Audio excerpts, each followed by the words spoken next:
భోగభాగ్యాలను అందించే భోగి పండుగ, కొత్త కాంతులను తెచ్చే సంక్రాంతి పండుగ, కనుమ పండుగలు అందరూ ఆనందంగా జరుపుకోవాలని ఆకాంక్షిస్తూ రాష్ట్ర ప్రజలందరికీ సంక్రాంతి పండుగ శుభాకాంక్షలు తెలియజేస్తా ఉన్నాం. రాష్ట్రంలో రైతు ప్రభుత్వంగా చెప్పుకునే కాంగ్రెస్ ప్రభుత్వం రైతులను కుడి ఎడమలుగా దగా చేస్తూ వస్తూ ఉంది. అడుగడుగునా రైతులను దగా చేస్తుంది కాంగ్రెస్ ప్రభుత్వం. రైతుల విషయంలో కాంగ్రెస్ పార్టీ మాటలు కోటలు దాటుతూ ఉన్నాయి. ఈ ప్రభుత్వం యొక్క చేతలు మాత్రం గడప దాటడం లేదు. మీరందరూ కూడా సాక్ష్యం. రైతు రుణమాఫీకి సంబంధించి మహబూబ్ నగర్ జిల్లాలో 2 నెలల కింద ముఖ్యమంత్రి గారు 2750 కోట్ల రూపాయల రుణమాఫీ డబ్బులు విడుదల చేశాను అని చెక్ కూడా ఇచ్చిండు. 2 నెలల కింద ఇచ్చాడు. మరి 2 నెలల కింద చెక్ ఇస్తే ఇవాళకైతే సంగారెడ్డికి చేరలే.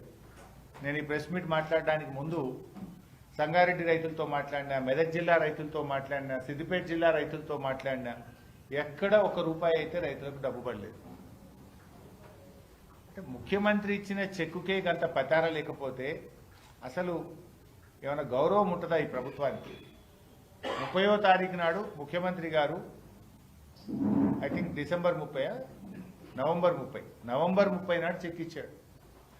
నవంబర్ 30 నాడు ముఖ్యమంత్రి 2750 కోట్లు రైతులకు విడుదల చేస్తున్నాడు ముఖ్యమంత్రి చెక్ ఇస్తాడు. ఈ రోజుకు రైతుల అకౌంట్లలో రుణమాఫీ డబ్బులు పడవు.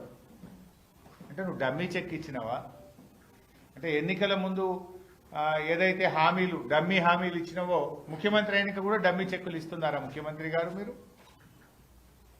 ఎక్కడ పోయినాయి డబ్బులు? మరి గాల్లే ఉన్నాయా? నువ్వు ఇచ్చిన చెక్కు ఎందుకు పాస్ అవుతలేదు? అయితే డమ్మీ చెక్ ఇవ్వాలి, లేకపోతే రైతుల్ని ప్రజల్ని మోసం చేయాలి.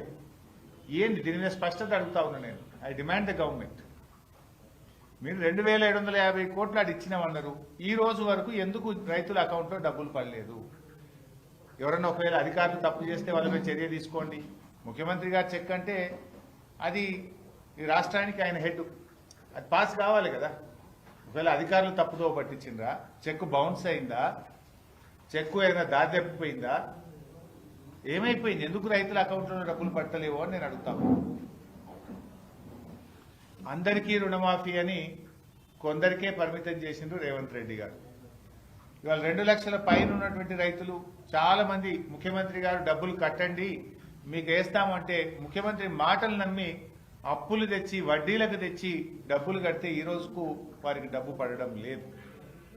అన్ని పంటలకు బోనస్ అన్నాడు, ఒక్క పంటకే పరిమితం చేసిండు. ఆ ఒక్క పంటలో కూడా సగం పంటకే బోనస్ ఇచ్చిండు రేవంత్ రెడ్డి గారు.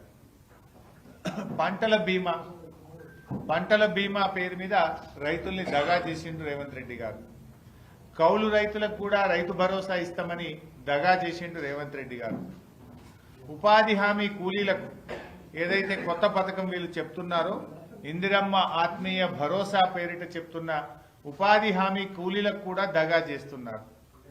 రైతు భరోసా 15,000 ఇస్తామని చెప్పి ఇవాళ 6,000కే పరిమితం చేసి దగా చేస్తా ఉన్నారు.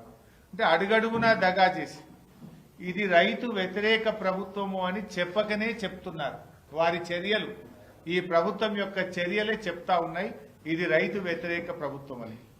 ఎన్నికలప్పుడేమో అరచేతిలో వైకుంఠం చూపించి ఎన్నికలు అయిపోయిన తర్వాత రైతులకు మొండి చేయి చూపిస్తున్నాడు ఈ రేవంత్ రెడ్డి గారు. ఈ సందర్భంగా సంక్రాంతి పండుగకు ఊర్లలకు వెళ్తున్నటువంటి మా అన్నదమ్ముళ్ళు అక్కా చెల్లెళ్లకు నేను ఒక విజ్ఞప్తి చేస్తా ఉన్నా. పోయినసారి ఎన్నికల ముందు మీరందరూ కూడా ఊర్లలో పోయారు, కాంగ్రెస్ ప్రభుత్వాన్ని గెలిపించారు. ఇప్పుడు ఒకసారి మీరు ఊర్లలోకి వెళ్తున్నారు పండగకు. మనం అందరం కూడా ముఖ్యంగా వ్యవసాయ కుటుంబాల నుంచి వచ్చిన వాళ్ళమే. తల్లో తండ్రో తాతో నాయనమ్మనో అమ్మమ్మనో వ్యవసాయం నుంచి వచ్చిన కుటుంబాలే కదా మనందరం కూడా. ఒకసారి రైతులతో ఇంటరాక్ట్ కండి. మీరు గ్రామాల్లోకి పోయినప్పుడు ఆ రైతులతో మాట్లాడండి. రైతులకు రేవంత్ రెడ్డి ప్రభుత్వం చేస్తున్న మోసాన్ని గ్రహించండి. వానకాలం రైతు బంధు ఎట్లా ఎగబెట్టిండో అడగండి. రుణమాఫీ కాని రైతుల బాధలను ఒకసారి మాట్లాడండి. పంటలకు బోనస్ అని ఎట్లా మోసం చేసిండో ఒక్కసారి మాట్లాడండి. పంటల బీమాని ఎట్లా దగా చేసిండో రైతన్నులతో ఒక్కసారి మాట్లాడండి, ఆ రైతులతో మాట్లాడండి. కేసీఆర్ పాలనలో కడుపుల సల్లగదలకుండా రైతుల్ని ఎట్లా కేసీఆర్ గారు కాపాడుకున్నారో, రేవంత్ రెడ్డి గారు 13 నెలల్లో ఎట్లా రైతుల్ని మోసం చేసిండో సంక్రాంతి పండుగకు ఊర్లలోకి వెళ్తున్న మా అన్నదమ్ముళ్ళు అక్క చెల్లెలు రైతులతో చర్చించాలని చెప్పి నేను కోరుతా ఉన్నా. ఎందుకంటే వాస్తవాలు అర్థమవుతాయి ప్రజలకు, వాస్తవాలు ప్రజలకు అర్థమవుతాయి. అంటే ఏ రకంగా రేవంత్ రెడ్డి గారు ఈ రైతుల్ని ఈ ప్రభుత్వాన్ని మోసం చేసిండో కూడా దయచేసి మీరందరూ గ్రామాల్లో చర్చ పెట్టాలని పండగకు ఊరికి వెళ్తున్న వారికి నేను పిలుపునిస్తా ఉన్నా. అన్నిట్లో మోసం. రైతు భరోసా ఇప్పుడైతే 10,000 నేనొస్తే 15,000 అన్నాడు, మోసం. వ్యవసాయ కూలీలందరికీ 12,000 ఇస్తా అన్నాడు, మోసం. అన్ని పంటలకు బోనస్ అన్నాడు, మోసం. పంటలకు బీమా అన్నాడు, మోసం. రైతు రుణమాఫీ అందరికీ చేస్తానన్నాడు, మోసం. అడుగడుగున ప్రతి పథకములో అయితే ఎగవేతలు లేదంటే కోతలు. ఈ రకంగా రైతులకు తీవ్రంగా అన్యాయం చేసినారు. దీని మీద పండగకు ఊళ్ళకు వెళ్తున్నటువంటి వాళ్ళు రైతులతో చర్చించండి, రైతులకు ధైర్యాన్ని ఇవ్వండి, రైతుల కష్టాలు తెలుసుకొని వారికి భరోసానిచ్చి వాళ్ళు ఈ బీఆర్ఎస్ ప్రభుత్వం ఎట్లా మేలు చేసిందో, కాంగ్రెస్ ఎట్లా మోసం చేసిందో తెలుసుకొని కాంగ్రెస్ మీద పోరాటానికి సన్నద్ధం కావాలి. రైతులందరం కలిస్తే ఈ ప్రభుత్వం మెడలు వంచి ఈ పథకాలన్నీ కూడా అమలు చేసుకునే అవకాశం ఉంటుంది. దానికి రైతుల్ని సమాయత్తం చేయాలని చెప్పి నేను కోరుతా ఉన్నా. ముఖ్యంగా మా జర్నలిస్టులను కూడా నేను కోరేది, ఇంకొక ముఖ్యమైన ఒక పథకంలో పేదలకు బాగా అన్యాయం జరుగుతూ ఉంది. దీన్ని కొద్దిగా మీరు స్ట్రెస్ చేసి హైలైట్ చేసి రాయాలని కూడా కోరుతా ఉన్నా. ఇప్పుడు ఇందిరమ్మ ఆత్మీయ భరోసా అని ఒక పేరు పెట్టారు, పథకం పేరు. ఏంటది? వ్యవసాయ కూలీలకు నెలకు 1000 చొప్పున సంవత్సరానికి 12,000 ఇస్తామని ప్రభుత్వం చెప్పింది. ఎవరు వ్యవసాయ కూలీలు ఎలా గుర్తించాలి? వీళ్ళు ఏమన్నారంటే, ఉపాధి హామీ పథకములో మట్టి పనికి పోయే వాళ్ళను మేము వ్యవసాయ కూలీలుగా గుర్తిస్తాము అన్నారు. మన రాష్ట్రంలో 50 లక్షల ఉపాధి హామీ కార్డులుంటే 1,02,00,000 మంది వ్యవసాయ కూలీలు పనిచేస్తున్నారు. 50 లక్షల ఈజీఎస్ కార్డులు, ఉపాధి హామీ కార్డులుంటే ఆ 50 లక్షల కార్డుల మీద 1,02,00,000 మంది మట్టి పనికి కూలీ పనికి వెళ్తున్నారు. అయితే ఈ రాష్ట్ర ప్రభుత్వం ఏం నిబంధనలు పెట్టింది? 1 సెంటు భూమి ఉన్నా నువ్వు కూలీవి కాదు, 1 సెంటు భూమి ఉన్నా కూలీ కాదట. ఉపాధి హామీ పథకంలో ఈ సంవత్సరంలో 20 రోజులు నువ్వు పనిచేసి ఉంటేనే నువ్వు కూలీవి. అనారోగ్యం వల్లనో ఇతర అవసరాల వల్లనో కారణాల వల్ల ఉపాధి హామీలో ఏడాది పోకపోతే ఆయన తీసేస్తారట. సెంటు భూమి ఉంటే కూడా ఉండడట. సెంటు భూమిలో ఏమైనా పంట పండుతుందా? మీరు ఒకసారి ఆలోచించండి. 5 గుంటల భూమి ఉందనుకోండి, 5 గుంటల భూమి ఉంటే వీళ్ళు చెప్పిన ఈ రైతు భరోసా పథకం కింద 6,000 ఒక పంటకు, 6,000 ఒక పంటకు అన్నారు, 12,000. 5 గుంటలు ఉన్న వాళ్ళకి ఎంత వస్తుంది? 750 వానకాలం, 750 యాసంగి. అంటే 5 గుంటలు ఉన్న రైతుకు 1,500 రూపాయలు వస్తుంది. నువ్వు 5 గుంటలు ఉన్నందుకు వ్యవసాయ కూలీ కింద నీకు 12,000 ఇయ్య అంటుండు రేవంత్ రెడ్డి. ఇప్పుడు 5 గుంటలు ఉండుడే శాపమా? ఊళ్ళల్లో పాపం దళితులకు, గిరిజనులకు గతంలో ప్రభుత్వాలు పంచిన భూములు ఏమైనాయంటే, తాతలకు ఎకరం వస్తే పంచుకునే వరకు మనకి 5 గుంటలు వచ్చింది. ఇక 5 గుంటలు ఉంది, ఆయన రోజు పొద్దుగాలేసి గడ్డపార పట్టుకొని ఉపాధి హామీలో మట్టి పనికి పోతున్నాడు. 5 గుంటల పంట వండింది లేదు, ఆయన బతికింది లేదు. కానీ నీకు 5 గుంటలు ఉంది కదా, వ్యవసాయ కూలీలకు ఇచ్చే 12,000 నీకు ఇయ్య అంటుండు బట్టి విక్రమార్క. 5 గుంటల పంట పండుతుంది, ఆ దళితుడు బతుకుతాడా, గిరిజనుడు బతుకుతాడా? నువ్వు 5 గుంటల మీద రైతు భరోసా కింద ఇచ్చేదేమో 1,500 రూపాయలు, నువ్వు ఎగ్గొడుతున్నదేమో 12,000 రూపాయలు. ఏది ఇందిరమ్మ ఆత్మీయ భరోసా కింద ఎగ్గొడుతున్నది 12,000. అంటే ఆ రైతుకు 5 గుంటల రైతుకు ఎంత నష్టం అవుతున్నట్టు? 10,500 రూపాయలు నష్టమవుతాము. అదేవిధంగా 10 గుంటల భూమి ఉంది అనుకో బైసాబ్, నీకు రైతు భరోసా కింద వచ్చేది 3,000, నష్టపోయేది 9,000. అద్దెకరం భూమి ఉంది అనుకోండి, రైతు భరోసా కింద 6,000 వస్తుంది, నీవు నష్టపోయేది 6,000. 30 గుంటల భూమి ఉంది అనుకోండి, నీకు వచ్చేది 9,000, నువ్వు నష్టపోయేది 3,000. అంటే ఈ రాష్ట్రంలో మీకు ఐడియా ఉండాలి, ఎకరం కంటే తక్కువ భూమి ఉన్నటువంటి రైతులు ఎందరు అంటే 24,57,000 మంది రైతులు ఉన్నారు.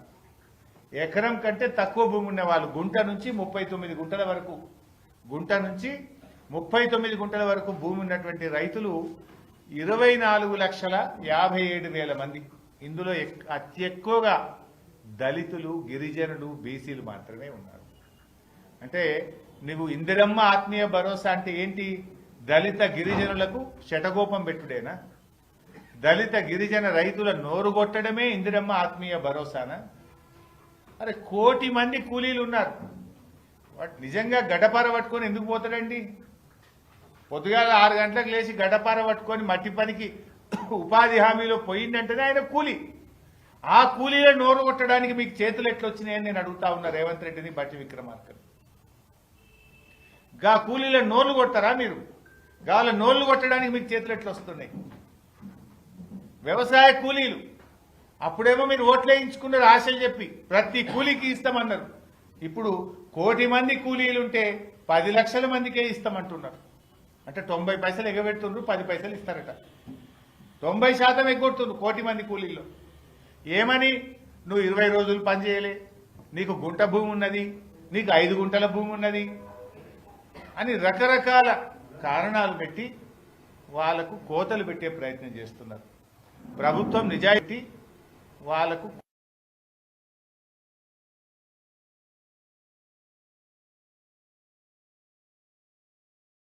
ఎకరం పైన భూమి ఉన్నదంటే వాళ్ళకి 12,000 రూపాయలు రైతు భరోసా కింద వస్తున్నది. కానీ ఎకరం లోపు ఉన్న రైతులు నష్టపోతున్నారు. అంటే ఇప్పుడు 5 గుంటలు అమ్ముకోవాలన్నా మీ దృష్టిలో? ఉన్న 5 గుంటలు అమ్ముకొని ఇక నాకు భూమి లేదు 12,000 ఇవ్వమని మీ గవర్నమెంట్కి దరఖాస్తు పెట్టాలనా? What you mean? ఇది కనీసం ఎవడన్నా మెడ మీద తలకాయ ఉంటోటి చేసే పని ఇది? అరే 5 గుంటల భూమి ఉంటే నీకు ఎగబెడతా అంటావండి? వాటి పొద్దుగాలేసి గడ్డపార పట్టుకొని రైతుల పొలాల్లో పోయి నాట్లేసి కూళ్లు చేసి వాళ్ళు మట్టి పనికి పోతున్నటువంటి వాళ్ళు నువ్వు కూలివి కాదు నీకు ఇయ్యను అంటే నువ్వు ఇష్టం లేకపోతే పథకం ఎగబెట్టు, తప్పైందని చెంపలేసుకొని క్షమాపణ చెప్పు. నేను 1 కోటి మందికి ఇస్తానా, ఇప్పుడు 10 లక్షలకే ఇస్తా, 90 లక్షల మంది రైతు కూలీలకు, వ్యవసాయ కూలీలకు ఎగ్గొడుతున్నాను, క్షమాపణ చెప్పు. Why are you playing blame game? ఒక అబద్ధాలు ఎందుకు చెప్తున్నావు? అన్ని మోసమే కదా. అన్ని పంటలకు బోనస్ అంటివి మోసం చేస్తేవి, 2 లక్షల మీద ఉన్న వాళ్ళకు కూడా 2 లక్షలు రుణమాఫీ చేస్తా అంటివి మోసం చేయబడితివి, రైతు భరోసా 15,000 అంటివి మోసం చేయబడితివి, పంటల బీమా అంటివి మోసం చేస్తేవి. లాస్ట్కు పాపంగా వ్యవసాయ కూలీలను కూడా మోసం చేయాలనా? రెక్కాడితే డొక్కాడని వాళ్ళు పొద్దున్నేసి చెమట చుక్కలను నేల మీద వడుస్తూ పనిచేసేటువంటి గా కూలీలకు కూడా కోతబెట్టుడు అవసరమా రేవంత్ రెడ్డి గారు? దయచేసి ఆ దళిత, గిరిజన, బీసీ వ్యవసాయ కూలీల పక్షాన ఈ ప్రభుత్వాన్ని నేను సవినయంగా కోరుతా ఉన్నా. మట్టి పనికి ఉపాధి హామీలో గడ్డపార పట్టుకొని పోతున్న ప్రతి కూలీకి కూడా ఇందిరమ్మ ఆత్మీయ భరోసా పథకాన్ని వర్తింపజేయండి. మీరు గ్రామ సభలు పెట్టే బిడ్డ తిరగబడతారు, జాగ్రత్త అని కూడా హెచ్చరిస్తా ఉన్నా. మీరు పోయి ఊళ్ళల్లా గుంట సెంటు భూమి ఉన్నది నీకు ఇయ్యం, నీకు 5 గుంటలది నీకు ఇయ్యమంటే గ్రామ సభల్లో మీ అధికారుల మీద కూలీలు తిరగబడతారు, తస్మాత్ జాగ్రత్త అని చెప్పి కూడా నేను హెచ్చరిస్తా ఉన్నా. ఇదెక్కడ న్యాయం అండి? నిజంగా భూమి ఉంటే పంట పండితే పొద్దుగాల మట్టి పనికి ఎందుకు పోతాడు అతను? ఆకలి ఉంది కనుక కడుపు నింపుకోవడం కోసమే పొద్దుగాల లేచి పారబట్టుకొని గడ్డపార పట్టుకొని కూలికి పోతున్నాడు.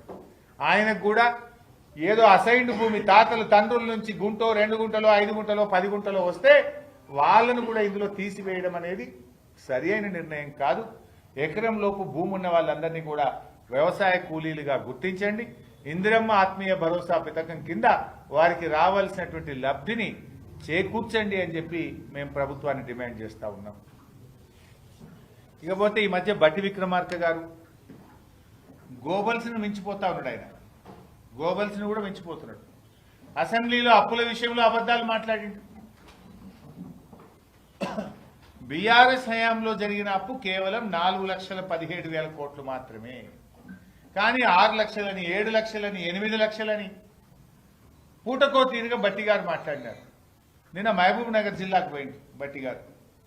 నాగర్ కర్నూలులో నిన్న మాట్లాడుతూ అట బీఆర్ఎస్ హయాంలో ఒక్క ప్రాజెక్టు పూర్తి కాలేదట, ఒక్క ఎకరానికి నీళ్ళు ఇయ్యలేదని మాట్లాడతాడు. మాట్లాడేటప్పుడు కొద్దిగా సోయన్న ఉండాలి. నువ్వు నిలబడ్డ నాగర్ కర్నూలులో, మీరు మాట్లాడిన మహబూబ్ నగర్ జిల్లాలో బీఆర్ఎస్ హయాంలో 4,000 కోట్లు ఖర్చు పెట్టి 6,50,000 ఎకరాలకు నీళ్లు ఇచ్చాం. నువ్వు ఒక్క ఎకరానికి నీళ్ళు ఇయ్యలేదంటే 6.5 లక్షల ఎకరాల్లో ప్రతి పంటకు నీళ్లు వచ్చే రైతులు నిన్ను ఏమనుకుంటారు? బట్టి విక్రమార్క గారు, మీ గౌరవం ఏమైనా ఉంటుందా? నువ్వు మాట్లాడిన ఒక మహబూబ్ నగర్ లోనే 6.5 లక్షల ఎకరాలకు నీళ్లు ఇచ్చాం. ఎన్నో ప్రాజెక్టులు పూర్తి చేశాం. మీరు పడావు పెట్టిన పండబెట్టిన ఆర్డీఎస్ కు పూర్వ వైభవం తెచ్చినాం. తుమ్మిళ్ళ లిఫ్ట్ పెట్టి ఆ ఆర్డీఎస్ లో 40,000 ఎకరాలకు నీళ్లు ఇచ్చాం. చెక్ డ్యాములు కట్టాం, చెరువులు బాగా చేశాం. కల్వకుర్తి, నెట్టంపాడు, భీమా, కోయిల్ సాగర్ ప్రాజెక్టులలో పరుగులెత్తించి 6.5 లక్షల ఎకరాలకు నీళ్లు ఇచ్చాం. బట్టి గారు మాట్లాడతారు ఒక్క ఎకరానికి నీళ్లు ఇయ్యలే, ఒక్క ప్రాజెక్టు పూర్తి కాలేదని మాట్లాడితే ప్రజల్లో మీరే పలచనవుతారు. మీ విశ్వసనీయత మీరే తగ్గించుకున్న వాళ్ళు అవుతారు. ప్రజల్లో గౌరవాన్ని కోల్పోతారు. సోయి తెచ్చుకొని మాట్లాడండి. కావాలంటే నేను బహిరంగ చర్చకు సిద్ధం. బట్టి గారు, ఒక్క ప్రాజెక్టు పూర్తి కాలేదు, ఒక్క ఎకరానికి నీళ్లు ఇయ్యలేదని నువ్వు అన్నావు కదా, ఎక్కడికి రమ్మంటావు? మధిరకు రమ్మంటావా? ఖమ్మంకు రమ్మంటావా? సెక్రటరియట్కు రమ్మంటావా? మీ ప్రగతి భవన్కు రమ్మంటావా? లేదు ఏ మీడియా ఆఫీస్కు రమ్మంటావో చెప్పు, నేను వస్తా. ఒక్క ఎకరానికి నీళ్లు ఇయ్యలేదని నువ్వు అన్నావు, ఒక్క ప్రాజెక్టు పూర్తి చేయలేదన్నావు కదా. ఎన్ని ఎకరాలకు నీళ్లు ఇచ్చినామో, ఎన్ని ప్రాజెక్టులు పూర్తి చేసినామో లెక్కలతో సహా నేను వస్తా. మీరు సిద్ధమా అని నేను అడుగుతా ఉన్నా. ఒకవేళ తప్పైతే గౌరవంగా, హుందాగా, నేను తప్పు మాట్లాడినా, పొరపాటు మాట్లాడినా, నా పిఆర్ఓ తప్పు రాసిచ్చిండని చెప్పి క్షమాపణ చెప్పండి.